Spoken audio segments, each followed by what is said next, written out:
नमस्कार दोस्तों, आप सबका स्वागत है। आज इस वीडियो लेक्चर में हम एक बहुत ही इम्पोर्टेंट कॉन्सेप्ट सब्जेक्ट कॉम्प्लीमेंट को समझेंगे, जानने का प्रयास करेंगे कि सब्जेक्ट कॉम्प्लीमेंट क्या होता है, उसका नाम सब्जेक्ट कॉम्प्लीमेंट क्यों पड़ा और किस तरीके से हम पहचान पाएँ वाक्य में कि ये सब्जेक्ट कॉम्प्लीमेंट है तो क्यों है। सब्जेक्ट कॉम्प्लीमेंट को समझने से पहले हम कुछ बातों को डिस्कस करेंगे जिसके ज़रिए से हम सब्जेक्ट कॉम्प्लीमेंट की तरफ पहुँचेंगे। तो चलिए देखते हैं। यह नोट दिया हुआ है, जब किसी के बारे में कुछ बताना हो तो मेन वर्ब का प्रयोग करते हैं, और बी की फॉर्म जब मेन वर्ब बनती हैं तो वाक्य में कोई कार्य नहीं होता। ऐसे वाक्यों में सब्जेक्ट के बारे में कुछ बताया जा रहा होता है। पिछले वीडियो लेक्चर में हमने देखा बी की फॉर्म इंग्लिश ग्रामर में दो काम करती हैं, मेन वर्ब बनना, हेल्पिंग वर्ब बनना। जब मेन वर्ब ना हो तो ये बी की फॉर्म खुद मेन वर्ब बन जाती हैं, और अगर ये मेन वर्ब जब बनती हैं तो उसका सीधा सीधा यूज होता है कि वाक्य में सब्जेक्ट के बारे में कुछ बताया जा रहा होता है, उसमें कोई कार्य नहीं हो रहा होता। एग्जाम्पल देखते हैं। Ajay is a cricketer. Ajay एक क्रिकेटर है, तो इस वाक्य में कोई कार्य नहीं हो रहा, इसमें अजय के बारे में बताया जा रहा है। वैसे हम क्या देखते हैं, सब्जेक्ट को हम क्या बोलते हैं, काम को करने वाला। जो वाक्य का डूअर है वही सब्जेक्ट है।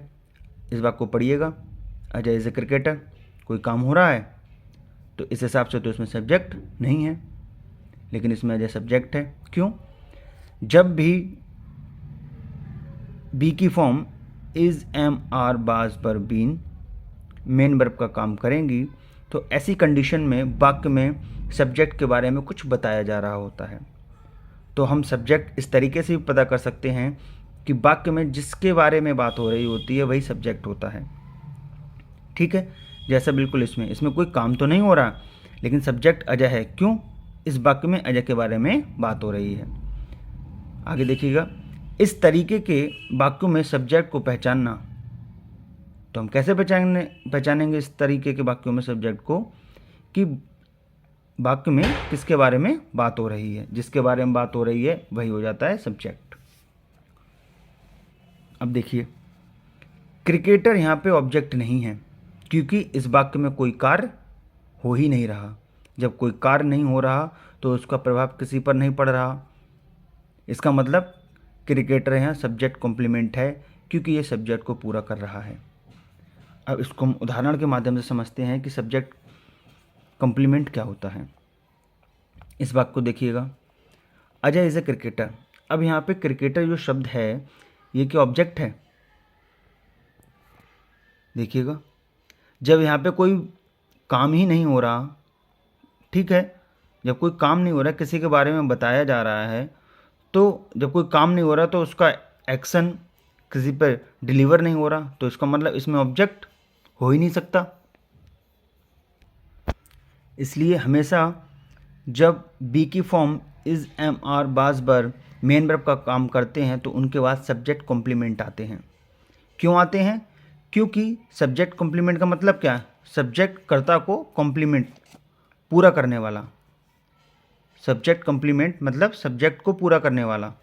तो ये शब्द किसके विषय में बता रहा है? अजय के बारे में। तो अजय क्या है? सब्जेक्ट है। तो ये क्या कर रहा है, ये वाला शब्द, ये वाला क्रिकेटर अजय की बारे में बता रहा है, तो सब्जेक्ट को पूरा कर रहा है। Ajay is a cricketer. Cricketer कौन है? अजय। तो ये शब्द सब्जेक्ट के विषय में बता रहा है, सब्जेक्ट को पूरा कर रहा है कि अजय क्रिकेटर है, इसलिए इसको हम बोलते हैं सब्जेक्ट कॉम्प्लीमेंट, क्योंकि ये सब्जेक्ट को पूरा कर रहा है। इसलिए रूल बन गया कि जब भी बी की फॉर्म इज़ एम आर बाज पर मेन वर्ब का काम करेंगी तो उनके बाद कभी ऑब्जेक्ट नहीं आता। क्यों नहीं आता? क्योंकि उनके बाद सब्जेक्ट कॉम्प्लीमेंट आते हैं, क्योंकि वो सब्जेक्ट को पूरा कर रहे होते हैं, जैसा कि इस वाक्य में हो रहा है। इसी को हम बोलते हैं सब्जेक्ट कॉम्प्लीमेंट। जो शब्द सब्जेक्ट को पूरा करते हैं, लिंकिंग वर्ब जब मेन वर्ब का काम करती हैं तब, तो वो सब्जेक्ट कॉम्प्लीमेंट कहलाते हैं, क्योंकि वो सब्जेक्ट के बारे में कुछ सूचना दे रहे होते हैं। तो उम्मीद करता हूँ सब्जेक्ट कॉम्प्लीमेंट को आप समझ पाए होंगे। अगर समझ पाए हैं तो ज़रूर बताएं, और कुछ सुझाव हो तो अवश्य दें। आज के लिए इतना ही, धन्यवाद।